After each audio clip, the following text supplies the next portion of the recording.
Assalamualaikum warahmatullahi wabarakatuh. Baik Ananda, mudah-mudahan dalam keadaan sehat walafiat. Kita akan memulai lagi dengan pelajaran lanjutan, yaitu adalah mengenai komponen sistem komputer.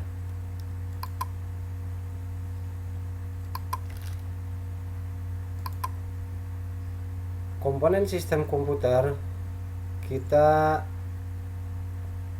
tujuan pembelajaran dulu, yaitu adalah tujuan pembelajaran siswa dapat memahami cara kerja sistem komputer dengan diawali mengetahui komponen-komponen penunjangnya. Nah, kita berlanjut. Komponen sistem komputer ini terdiri dari beberapa komponen pembangun dari sebuah sistem, yaitu adanya hardware, adanya software, dan juga adanya brainware. Di bawah ini terdapat penjelasan mengenai 3 jenis komponen tersebut. Di antaranya adalah sebagai berikut. Baik, kita lihat struktur komputer. Jadi struktur komponen sistem komputer ini terdiri dari, pertama adanya hardware, kemudian berikutnya ada software, kemudian yang ketiga itu adanya brainware. Pengertian daripada hardware itu adalah istilah lain disebut namanya perangkat keras. Hardware atau biasa kita sebut sebagai perangkat keras, yaitu merupakan perangkat yang mempunyai wujud fisik dan bisa disentuh. Perangkat ini terdiri dari berbagai macam benda komputer yang biasa kita pakai. Contohnya seperti ada monitor, mouse, keyboard, dan CPU atau Central Processing Unit. Semua komponen tersebut merupakan bagian dari komponen hardware komputer. Kemudian kita yang kedua itu adalah software. Nah, kita akan lebih perjelas lagi. Software atau komponen perangkat lunak. Software ini adalah sebuah perangkat lunak, merupakan sekumpulan data elektronik yang disimpan dan diatur oleh sebuah komputer. Data tersebut yang sudah disimpan oleh sebuah komputer dapat berupa suatu program atau instruksi yang akan melaksanakan suatu perintah. Melalui sebuah software atau perangkat lunak inilah komputer dapat menjalankan suatu perintah yang diberikan. Kemudian berikut itu ada yang namanya brainware.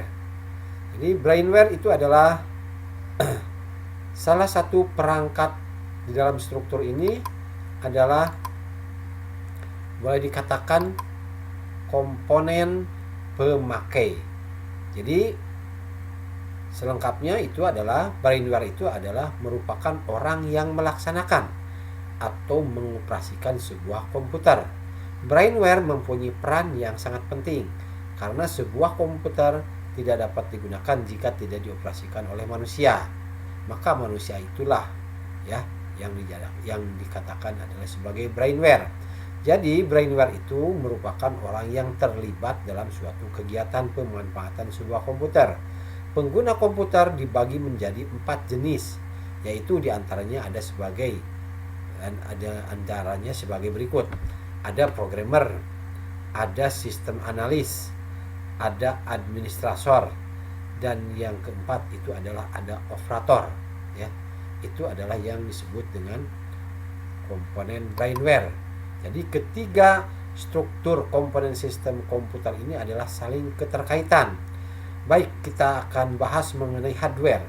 Jadi hardware ini ada penunjang atau boleh dikatakan kelengkapan hardware ini ada 3. Pertama ada yang disebut dengan media input.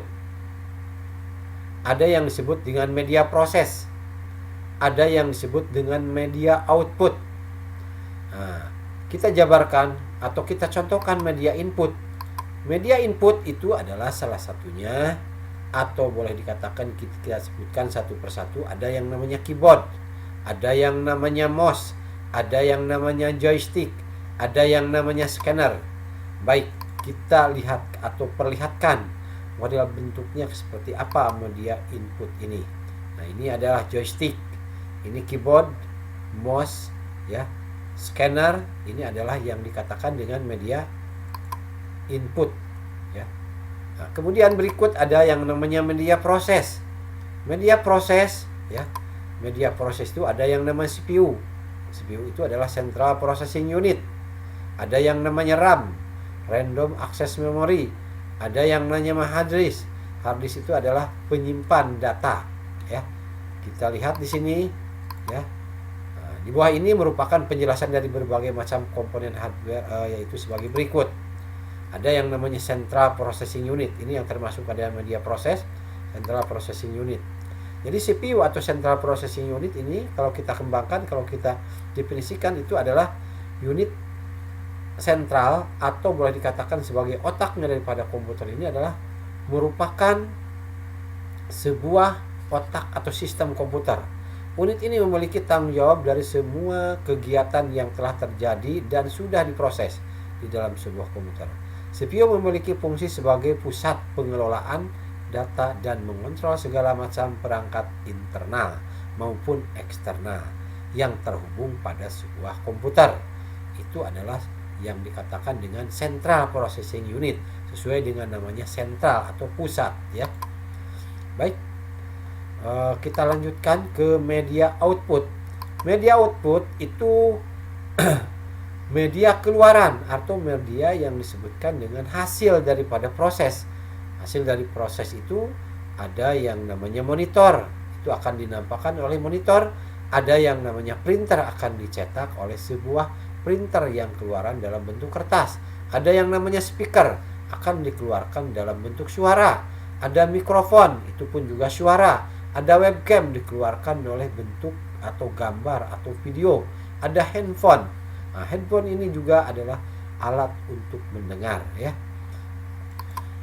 Ini adalah bentuk output secara fisik, ya. Silahkan Anda lihat, ada webcam, ada mikrofon, ada printer, ada monitor, kemudian ada speaker, dan ada juga bentuk daripada headphone. Ada juga printer yang berbagai bentuk atau berbagai macam bentuknya, ya. Baik, kita lanjut lagi dengan software. Software kita lihat terdiri dari beberapa bagian software, atau boleh dikatakan software kita di sini kita akan bagi ke 3 jenis atau 3 bentuk atau 3 sistem. Ada software itu yang namanya sistem operasi atau sistem penggerak, ada sistem aplikasi, ada sistem utility, ada sistem operasi. Saya tadi ulang. Nah, sistem operasi ini biasanya dalam sebuah komputer PC itu dilengkapi dengan sistem operasi yang namanya Windows.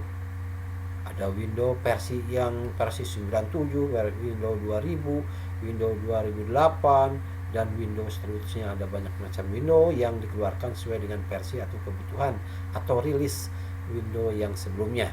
Kemudian ada sistem operasi itu ada yang namanya Linux, ya, ada namanya Mac OS atau operating system, dan lain sebagainya. Ini macam-macam sistem operasi atau untuk pembangkit sebuah komputer bisa beroperasi.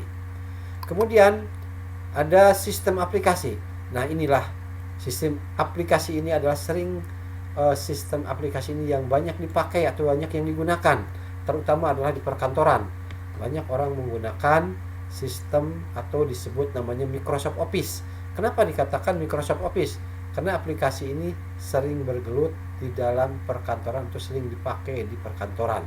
Ada yang namanya Microsoft Word. Ini jelas, ini adalah untuk mengolah kata yang biasa dipakai untuk membuat surat.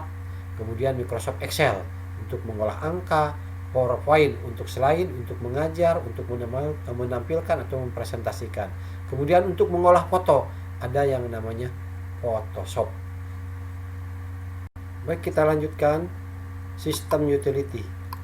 Sistem utility ini adalah sistem yang dipergunakan untuk melengkapi sebuah sistem operasi, sistem aplikasi, maka akan lebih komplit apabila ada sistem utility, di mana dalamnya sistem utility ini ada antivirus supaya sistem operasi dan sistem aplikasi itu tidak terkena virus, supaya nyaman dan aman di dalam sebuah pengoperasian. Kemudian begitu juga firewall untuk menjaga Kemudian programming language itu adalah salah satu program atau bahasa pemrograman di dalam sebuah sistem Unity. Ini boleh dimasukkan juga bahasa pemrograman di dalam sebuah komputer, karena ini diperuntukkan untuk seorang programmer untuk membuat program atau aplikasi program.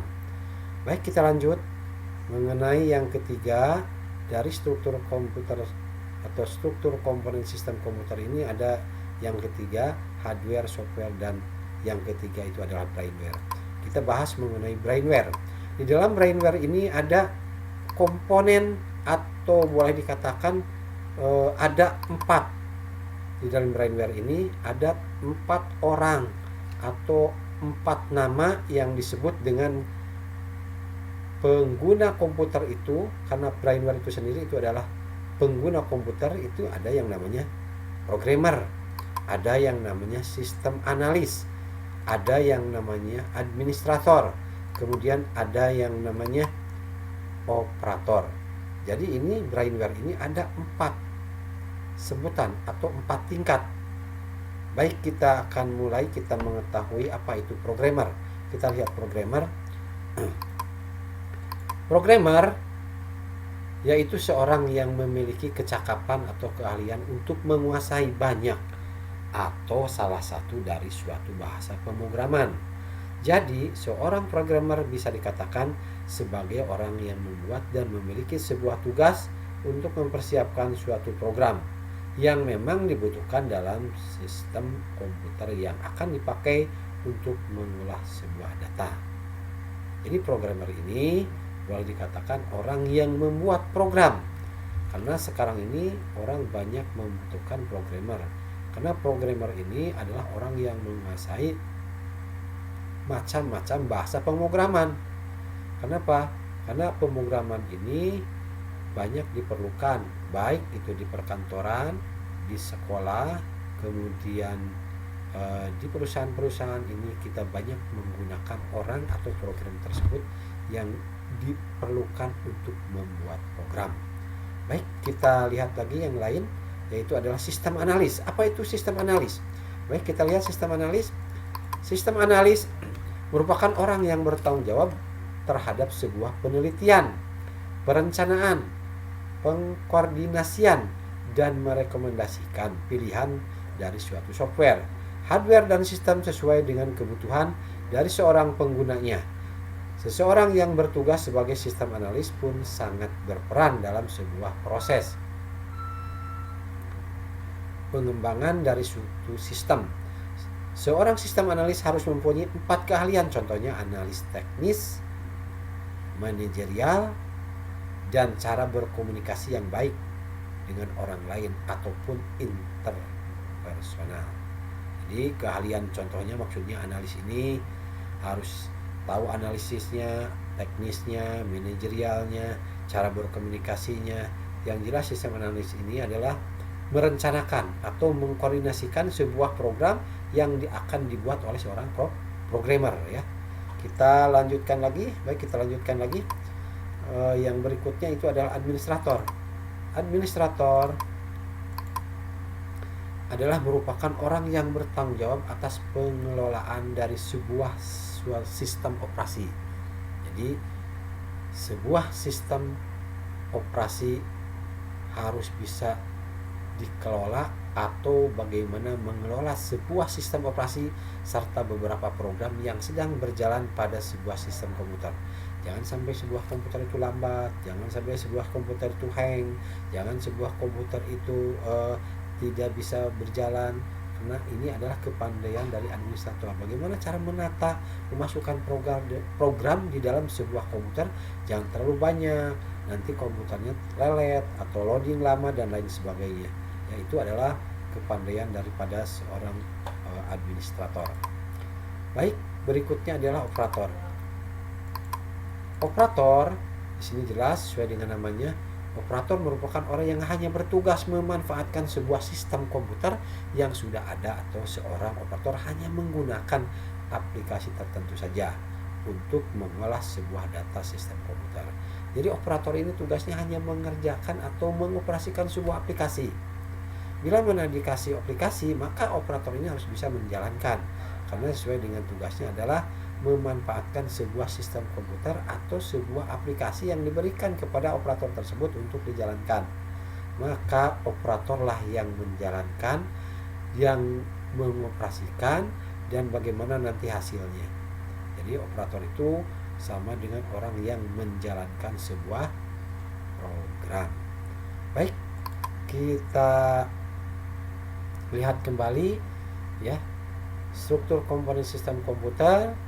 Bapak harapkan Anda bisa mengetahui secara flowchart atau alur logika daripada jalannya komputer atau sistem komputer berjalan.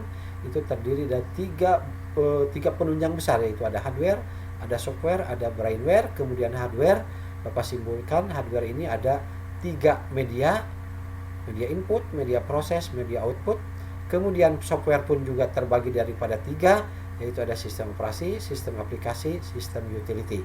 Kemudian brainware terdiri daripada programmer, sistem analis, administrator, kemudian operator.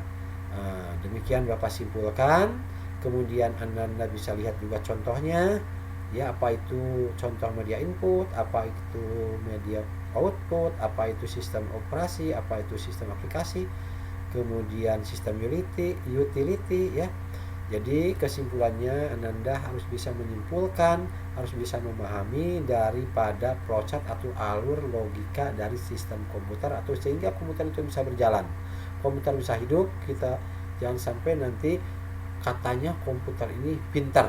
Jadi yang dikatakan komputer pintar bukan komputernya, tetapi kitanya lah yang pintar. Artinya pemakai atau programmer lah yang pintar. Kenapa? Programmer itu adalah yang membuat program, kemudian yang menjalankannya itu adalah operator.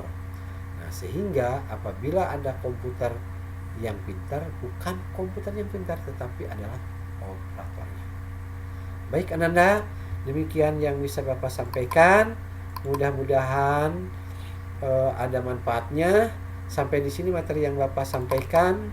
Semoga Anda paham dan mengerti. Sampai jumpa di materi berikutnya.